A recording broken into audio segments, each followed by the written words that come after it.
Hello everyone, my name is Deepika Sharma and my today's topic of presentation is deadlock, which is one of the main important topic in operating system.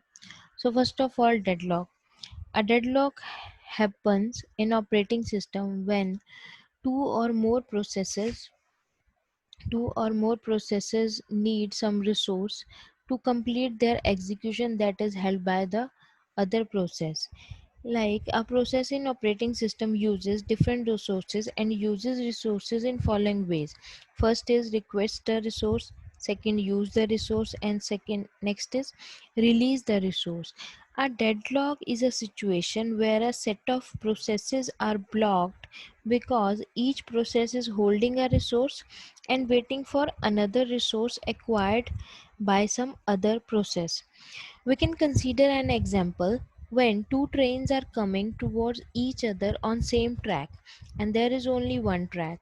None of the train can move once they are in front of each other. Similar situation occurs in operating system when there are two or more processes hold some resources and waits for resources held by the another.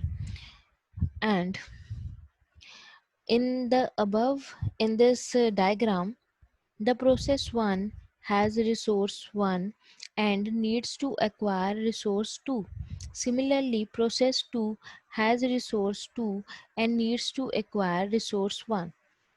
Process 1 and process 2 are in deadlock as each of them needs the other resource to complete their execution, but neither of them is willing to relinquish their resources or release their resources. So in this way, when processes hold their resources and wait for another resources, they will undergo in a situation of deadlock. So what are the main necessary conditions for deadlock occurrence? All of these four must simultaneously use a deadlock to occur. First is mutual exclusion, second hold and wait, third no preemption, and fourth is circular wait. So first, mutual exclusion. When one or more than one resource must be held by a process in a non-shareable mode, when they won't agree to share their resources. Like there should be a resource that can only be held by one process at a time. In this diagram, there is a single instance of resource 1 and it is held by process 1 only. But when one or more than one resource must be held by a process in a non-shareable mode, then mutual exclusion will occur and this will automatically lead to deadlock. And next is hold and wait. A process holds a resource while waiting for another resource. Like a process can hold multiple resources and still request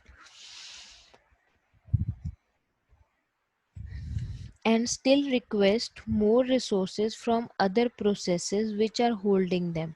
In the diagram given below, process 2 holds resource 2 and resource 3 and is requesting for resource 1 which is held by process 1. So in this way, this hold and wait condition will occur, and for infinite time waiting it leads to deadlock occurrence. Next is no preemption. Preemption basically means when we forcefully can fetch data or can fetch anything. Now, no preemption means there is only voluntary release of resource. Nobody else can make a process give up a resource. A resource cannot be preempted from a process by force. A process can only release a resource voluntarily. In the diagram below, process 2 cannot preempt resource 1 for process 1, and it will only be released when process 1 releases its voluntarily after its execution is complete. So if process 1 willingly release the resource, then only it will be possible for process 2 to use that resource. But if process 1 doesn't wants to release its resource by its own, then no one can forcefully keep that resource from process 1. Next is circular wait. In circular wait, like process A waits for process B, waits for process C, waits for process A. So in this way it makes a circle. Like in this diagram, we have two processes and two resources. A process is waiting for the resource held by the second process, which is waiting for the resource held by the third process, and so on till the last process is waiting for a resource held by the first process. This forms a circular chain. For example, process 1 is allocated resource 2 and it is requesting resource 1. Similarly, process 2 is allocated resource 1 and it is requesting resource 2. This forms a circular wait loop. Like as I explained, process 1 is allocated resource 2, process 2 allocated resource 1, but they both are waiting for another process that is kept by another process, another resource. Now, next is how to handle deadlocks. Journal strategies. In deadlocks, we have total three main methods. First is ignore deadlock. In this, if deadlock is very rare, then let it happen and reboot the system. This is the approach that both Windows and Unix takes. Second is ensure deadlock never occur using either. First is prevention. Prevent any one of the four conditions from happening, and in this avoidance allow all deadlock conditions but calculate cycles about to happen and stop dangerous operations. Third is allow deadlock to happen. This requires using both detection and recovery. In detection means knows a deadlock has occurred. In recovery regain the resources. Now next topic we have deadlock prevention. In deadlock prevention, we need not to allow one of the four conditions to occur, that are mutual exclusion, hold and wait, no preemption, and circular waiting. In first, mutual exclusion automatically holds for printers and other non-shareables. Second, shared identities, read-only files do not need mutual exclusion and aren't susceptible to deadlock. Next is prevention. Only prevention not possible since some devices are intrinsically non-shareable. Second, we have hold and wait. Collect all resources before execution. Second, a particular resource can only be requested when no other are being held. A sequence of resources is always collected beginning with the same one. Utilization is low, starvation problem occurs. And third is no preemption. Release any resource already being held if the process cannot get an additional resource. And second, allow preemption if a needed resource is held by another process which is also waiting for some resource, steal it, otherwise wait. And last is circular wait. It means in this number resources and only request in ascending order. Each of these prevention techniques may cause a decrease in utilization and or resources. For this reason, prevention isn't necessarily the best technique. Prevention is generally the easiest to implement. And A deadlock are very dangerous for the performance of computer system. Several deadlock handling techniques are designed to save the computer system from deadlock state. And moving to the next slide, first is deadlock avoidance. And the main most of the deadlock handling techniques can fall into one of these three classes. First is deadlock prevention, deadlock avoidance. Third is deadlock detection and recovery. First is deadlock avoidance. Possible states are deadlock, no forward progress can be made. Second, unsafe state, a state that may allow deadlock.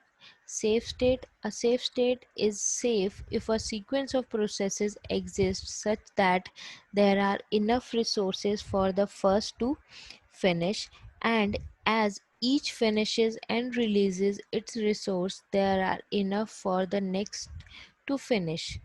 Mm. And the basic idea of deadlock avoidance is to grant only those resource requests that cannot possibly result into a state of deadlock. This strategy is implemented by having a resource allocator in the system which examines the effects of allocating resource and grant the access only if it is not result into a state of deadlock. Otherwise the requesting process will be suspended till the time it would be safe to grant access to the required resource. To avoid the deadlock, system requires each process to specify their maximum resource needs before their execution. The processes requesting resources more than the pre-stated limit are not admitted the execution. And the resource allocator keeps track of number of allocated and free resources of each type. A process which is requesting an unavailable resource is made to wait.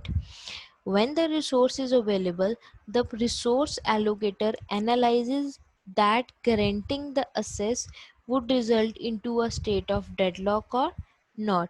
If not, access is granted, and if yes, process is suspended. Second is deadlock detection. Several instances of a resource type, we need to keep track of available allocation and request. In available, record how many resources of each type are available. In allocation, number of resources or type M allocated to process N. Request number of resources of time M requested by process N. Let work and finish be vectors of length M and N respectively. Next is deadlock recovery. Deadlock In deadlock detections and recovery, the system grants the access to each requesting process freely. It occasionally checks the deadlock in order to reclaim resource held by processor in deadlock. At a stage when system is checked for deadlock, the detection algorithm examines all possible sequences for incomplete processes. If completion sequence exists, then the system is not in deadlock stage, otherwise the system is in deadlock stage and all incomplete processes are blocked. Deadlock detection is only a part of deadlock detection and recovery process. Deadlock detection only reveals a problem, does not solve it. Now the system must break the deadlock so that processes may be processed. So the first step in deadlock recovery is to identify deadlocked processes. The next step is to roll back or restart one or more processes causing deadlock. Restarting leads to the loss of work done by a particular process. So generally those processes are chosen which are less costly to roll back. the process is rolled back to the point when the deadlock is released. So the deadlock has occurred. Now, how do we get the resources back and gain forward progress? First is process termination. Could delete all the processes in the deadlock. This is expensive. Delete one at a time until deadlock is broken, time consuming. Select who to terminate based on priority, time executed, time to completion, needs for completion, or depth of rollback. In general, it's easier to preempt the resources than the terminate the process. Next is resource preemption. Selects a victim, which process and which resource to preempt. Next is roll back to previously defined safe state. Next is prevent one process from always being the one preempted. Starvation. Now, next is deadlock recovery. Combined approach to deadlock handling. First, type of resource may dictate best deadlock handling. Look at ease of implementation and effect on performance. In other words, there is no best techniques. Cases include preemption for memory, pre-allocation for swap space, and next last is avoidance for devices can extract needs from processes. And there is one another main topic, that is semaphores. Before that, we discussed all about deadlocks, how deadlock occur, what are the main techniques for deadlock prevention, deadlock avoidance, and deadlock detection and recovery. Now, last we have semaphores.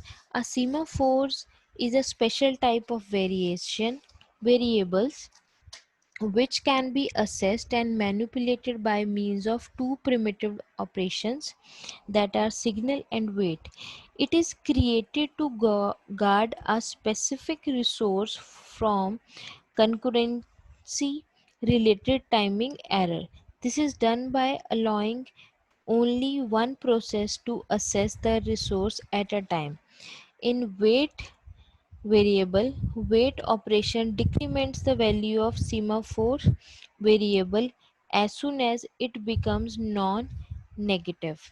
So it decreases the counter by 1, and wait operation implements the negotiation phase of the mutual exclusion protocol. The semaphore variable is fed with wait unless it becomes free. And next is signal. The signal operation increments the value of the semaphore's variable by 1. Signal represents the release phase of mutual exclusion protocol and sets the semaphore variable to free. Both these operations must be invisible in nature. A semaphore can be either binary semaphore or general semaphore. Binary semaphore may take one of two values, it means 0 or 1. It has a value 1 when it is free and 0 when it is busy. A general semaphore can have any positive value. Semaphore declaration and operations on it usually provided in the form of operational in the form of operating system calls or as built-in functions and types in a system implementation language. So semaphore is one of the main topic to avoid mutual exclusion. In this we use two variables, first is the wait and second is signal. Wait increases Wait decreases the counter of semaphore variable by -1, and signal increases the counter or the semaphore's variable value by 1. If the value decrease means there is no space or no other resource can enter, the process need to wait. And if we have signal variable. It means there are possibility of process to be entered. In this way, mutual exclusion can be controlled. So this is a important point for mutual exclusion with semaphores. Semaphores provide solution to mutual exclusion problem by using wait implementation. Each process before executing its critical section waits until the semaphore's variable is free. When semaphore variable gets free, it executes its critical section and then again frees the semaphore's variable. So in this way, it helps to avoid mutual exclusion. So this is all about the deadlock PPT, in which we covered all about the deadlock and one small topic, semaphores, for to avoid mutual exclusion. Hope this will help you to understand the basics about deadlocks and its four necessary conditions, their detection, their recovery, and preventions. Thank you.